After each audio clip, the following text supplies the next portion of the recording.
इन्ना लिल्लाहि व इन्ना इलैहि राजिऊन। पाकिस्तानी मारूफ अदाकार जोड़ी की जवान बेटी इंतकाल कर गई।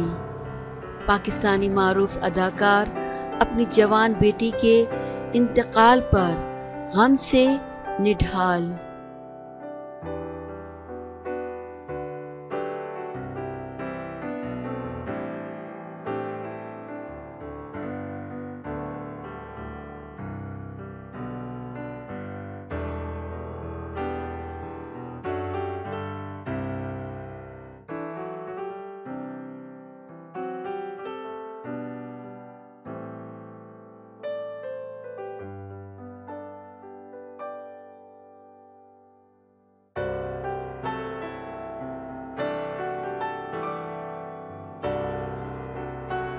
मारूफ अदाकार तिलत इकबाल की साहबजादी सारा इंतकाल कर गई हैं। सारा तिलत इकबाल माजी की मकबूल तरीन अदाकार जोड़ी तिलत इकबाल और सुंबुल तिलत की साहबजादी थी।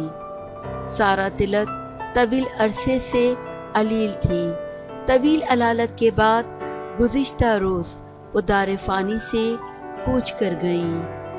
तिलत इकबाल ने 1968 में शोबिज़ में काम शुरू किया था।